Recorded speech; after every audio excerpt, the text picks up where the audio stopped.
وهذا علي عمره 14 سنة، بار في أبوه، عنده 3 خوات وأبو وأم، وعايشين في مزرعة ما شاء الله. والمزرعة قبل 80 سنة لا الواحد يظنها مثل المزارع الآن، انخلتين ويسنون الله يعزكم على جحش ولا على حمار وظروف صعبة.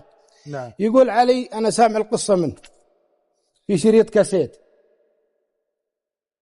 يقول 3 أيام نلقى أكل ويوم و4 ما نلقى، الموت الجوع اللي ما عمري شفته في حياتي. يا سلام. يقول أسمع الناس تروح للكويت، وقلت لأبوي أبي أروح للكويت أبي أعينك، قال يا ولدي عمرك 14 سنة وأنا ما عندي إمكانيات وأبيك عندي. يقول 6 أشهر حن على أبوي أبي أسافر للكويت. يقول بعد إلحاح وبعد جهد جهيد وافق، أبي أبر فيه وفي أمي من الشقة اللي شفته، عندي 3 خوات ما أدري إيش يسوون. يا سلام. يقول يا أمره الله ذاك اليوم يروح القافلة رايحة للكويت، ويجي عند أمير القافلة قال أبيك تأخذ هالغليم معك للكويت، قال علينا الحراسة من الذيابة ومن أمور العصابات والحنشر، غيره ما علينا منه. أكله معه قلت معه، شربه قلت معه، قال بيض الله وجهكم خذوه. يقولون ونمشي على رجولي أساعدهم، اللي يعطوني ما باقي أكل ولا غسيل مواعين. وصلنا الكويت، يقول ودعت الفقر، هذه الكويت اللي يقولون. يقول يوم جيت الكويت لا الفقر اللي مو في فقرنا، أذرهم بادين في القوارب، بناء القوارب، بناء بيوت الطين. يقول أنا ضعيف وعمري 14 سنة وهم يدورون العمالة النشيطة، وإذا صفيت معهم ما اختاروني. يا سلام. شوف الصورة شلون عندنا الآن، إذا جيت في الشوارع تلقى العمالة جاية عندك الآن. حنا كنا نشتغل عمالة في الخارج.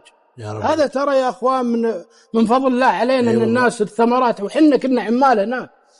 فالرجل يقول أصف مع العمالة في الشمس، أحتري واحد من تجار الكويت ياخذني أبني له جدار ولا أصلح له قارب، يقول ما ياخذوني. يقول 3 أيام 4 أيام أسبوع، يقول صرت أرقد في المسجد وأصيح. جاني إمام الجامع قال يا ولدي وش فيك؟ قلت يا عم هذه قصتي وهذه قصتي، وتاركن أبوي وأمي وظروفي صعبة ولا حصلت ريال لأسبوع الآن. الله. قال أنت وش تعرف؟ قلت أعرف زراعة. قال لا يا ولدي شغلك مو في الكويت أنت. قلت وين شغلي فيه؟ بصرة. قال في العراق في البصرة. قلت وش البصرة؟ قال البصرة مدينة فيها مزارع ومنطقة فيها مزارع وبتلقى عملك فيها. يا سلام. قلت وين دربها؟ قال هذا دربها القوافل تضرب هالجادة. يقول وانا اضرب مع القوافل هالجادة وامشي، مرت نلقى اكل، مرت نلقى ناس تعطف علي، القى شجرة. وصلت العراق، يوم دخلت العراق عرفت هذه ضالتي، الخضار والانهار والمياه. يقول يا اخوان التمن رز، يقول والله انها جبال انها تحفر فيها الله يعزكم التلاب وترقد فيه. يقول التمن الرز يا تلابهم ترقد فيه، وحنا اهلنا ميتين جوع. اتحسر ودي انقل هالاشياء عندها النجد بس ما اقدر. يقول ادخل السوق، يقول يعني اتفرس في الرجاجيل، والقى لي هاك الشيخ اللي معه مثل ما تقول بقشه. وجهي قلت يا عم، قال نعم. قلت بشيل البقشه عندك انا عامل. قال شلها. يقول عطف علي، شافني صغير وهرجتي مي بهرجتهم. يقول واتبعه ولا رجال حشيم. يقول وادخل معه في مزرعه، يوم دخلت له هذه جنه الله في ارضه ما شاء ولا كل شيء فيها. قلت يا عم ما تشغلني عندك صبي في هالمزرعه. قال انت وش تشتغل؟ قلت والله انا مع ابوي مزارع. قال بجربك يا ولدي شهر. شو اسمك انت؟ قلت اسمي علي.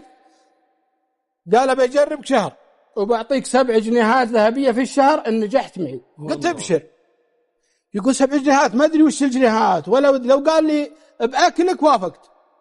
يقول يدخلني هاك الغرفه الله يعزكم زريبه، يقول وانا انظفها وارقد فيها، وقبل صلاه الفجر وانا محضر عنده. شوف النشاط، شوف الحرص. يقول انقص الشجره قصيتها، وانحرث حرثت، وانشذب شذبت، وانكرب كربت. يقول واقعد لي 2 3 لين فهمت العمل كله، وصرت يده اليمين ويده اليسار ما عاد اخدمه. ويا اخوان 4 سنوات وانا عنده. يقول ما يحتاج شيء، ذبيحته وضيوفه وشاهيه وقهوته ما خليت عن شيء، قايم من بهاك الواجب تمام. يقول يوم جاء 4 سنوات واذكر شيباني واذكر ابوي وامي، انا ما نسيتهم بس ابي اجمع شيء يبرد خاطري. قلت يا عم. قال نعم. قلت الديار تطلب اهلها. قالوا ايش تبي؟ قلت والله ما هم فارقني عنك الا ابوي وامي واخوان لي في القصيم، واني طالبك طلبه انك تسامحني، ودي اسافر لكن قال ابشر يا ولدي ما دامك بار في والديك فابشر. ويجمع له ظهر 560 جنيه ذهب ويعطيه إياه ويعطيه كسوة. قال بارك الله فيك يا ولدي وبيض الله وجهك ولا قصرت، أبيك تروح مع القافلة، مو بتجي مثل ما رحت تجيني على رجولك، تمشي مع القافلة لهلك، تدفع فلوس وترجع لهلك، يحمونك من الحواشية. اي نعم. يقول قلت ابشر يعني، واحب راسه وخشمه واتشكر منه واروح للسوق، واجي هاك القافلة ولا عليها هاك الرجال. قلت يا عم، قال نعم. قلت انا بروح معكم للقصيم. قال ابشر يا ولدي بنحملك ومعك اكلك وشربك ب10 جنيهات ذهب. قلت 10 جنيهات ذهب؟ انا اقعد في الشهر ما احصل 7 وانتم ب10 ما يصير. قال يا ولدي تبي الله يحييك ولا اضرب الطريق؟ قلت لا والله بضرب الطريق. يقول انا تثاقلت 10 واروح اشتري لي كمر وحزمه تحت بطري واحطه واخذ مني دقيق وحاجتي للرحله. يقول واجيك ماشي. يقول واتعدى الكويت وامشي. يقول يوم اخذت لي 4 أيام بعد الكويت، يقول واجي لي فيها كشجره واعجن لي عجينه واكلها وارقد. يقول يوم جاء نص الليل ظلمه، يقول الثلاثه اللي فوق راسي بس لحتهم، هذا يضربني وهذا يشوتني. يا ولد ايش عندك؟ قلت ما عندي شيء. انت وش انت؟ قلت انا على باب الله. معك فلوس معك شيء؟ يقول واكذب عليهم. قلت ما معي شيء. قالوا هو يضربي ذاك كف. يقول يوم فكوا لها الحزام، يقول يوم خذوه يمزع قلبي. 4 سنين 4 سنين ولا اشوف الا ابوي وامي. انا فرحان اللي بوديهم تكفون. يقول اترجى، يقول اطيبهم اللي يرجبني برجله. يا ابن الحلال فكوني، اعطوني شيء، خذوا شيء واعطوني شيء، وراي ايتام وراي ظروف وراي. يقول والله ما حد التفت لي. يقول واقعد يومين عقبهم اصيح تحت هالشجره اكب التراب على راسي. الله اكبر. يقول قلت يا ولد انت ايش سويت في عمرك؟ ارجع للكويت. يقول وارجع الكويت ابي اشتغل حمالي. يقول يقابلني الشيخ اللي قابلني قبل 4 سنين. وش جابك؟ قلت له علم هالقصه. قال مهم ثمنك الا معذبك، ارجع لمعذبك. هذا راي سديد. يقول وارجع لمعزبي. يقول وافتح عليه البستان. يوم دخلت وشافني قال علي عسى ما اشر يا ولدي. يقول وعلم القصه. قال ما سمعت كلامي. قلت يا عم هذا اللي صار وسامحني، ابى اشتغل عندك 4 سنين وبجمع الاهلي وبرجع. قال علي اذبح خروف، عندنا ضيفان الليله. قلت يا عمي. قال اذبح خروف اترك عنك الكلام. يقول اروح اجيب اجر هاك الخروف اذبحه. يقول واطبخه واخذته له العالم تجينا راعي الدكان الشمالي وراعي المزرعه الفلانيه وراعي المكان الفلاني. يقول للعالم اثر عنده مناسبه وانا ما ادري. يقول انا كب هالتمن على الماء. يقول واطبخه واسنعه. يقول يوم جاء عقب صلاه المغرب يقول انا مقلطن سفرتهم.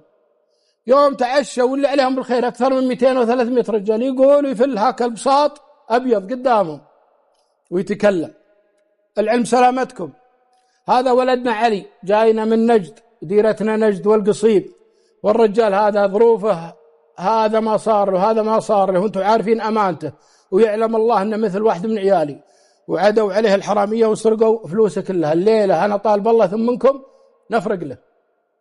يا سلام. قال واللي يفرق ب20 واللي يحط له عجل الله يعزكم، واللي يحط له طال عمرك خروف، واللي يحط يوم امتلى المكان. يقول انا اروح وجهي اللي اجيب له شاي واللي اجيب له طال عمرك قهوه. يقول امتلى المكان من خيرات ربي. يقول تراني ما ادري عنها. يقول وانا اروح امرح واقعد لي 5 أيام الا حبيبنا محضر لي طال عمرك 600 جنيه ذهب وكمر وبعيرين وعليها قش من كل الخيرات. الله يبيض وجهه. قالوا هو حاجز لي مع القافله. قال شوف القافله اميرها فلان بتروح معه ترى فلوسها مدفوعه، ماني باثق انك تروح ولا هو موقف كله عند ابوك، وهذا اللي عذرك مني. يقول يوم قالها يقول وانا لم راسه واحبه واحب خشمه واحب يده واطيح عند ركبه. قلت والله العظيم والله العظيم والله العظيم اني ما انساك في صلاه مع ابوي وامي. الله اكبر. يقول انا اركب واجي طال عمرك على مع القافله. يقول امير القافله قربني عنده. قالوا وش مهمه العراقي فيك؟ الرجل موصيني عليك وصاة عظيمه. يقول وانا اهرج له السالفه وعلمه من اولها لاخرها. قال بارك الله فيك، انت بار في والديك وربي ان شاء الله بيرزق. يقول يوم تعدينا الكويت وجينا في مكان وقال الامير بنعشي فيه، بنعشي بنسوي عشان ونمرح. يقول انوخ نياقي وعقلها. يقول انا كل ما نزلت ادفن الكمر تحت الناقه عشان ما يضيع. يقول يوم خدته لا اطلاق نار خير، قالوا علينا حنشل لصوص.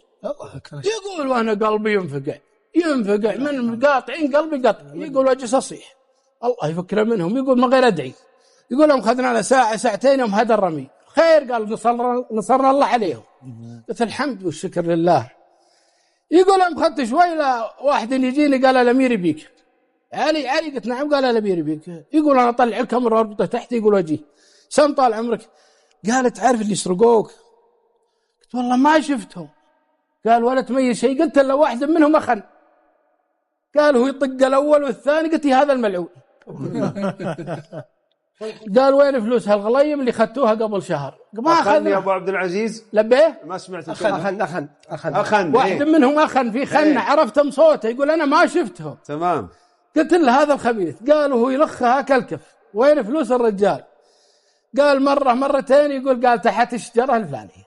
يقول يوم فتحوا هذا كامري 560 اللي سرقت مني ما لمست ولا لا إله إلا الله. قال يجيبها لي يعطيني إياها. قال يا علي هذه فلوسك. قلت أنا فلوسي وصلتني. قال لا يأبى الله إلا إني ضاعف لك برك في والدك. الله. شوفوا يا أخوان نية الوليد. شوفوا نيته. لازم نسقط الكلام هذا على البر. لازم نسقط الولد هذا وش كان ناوي.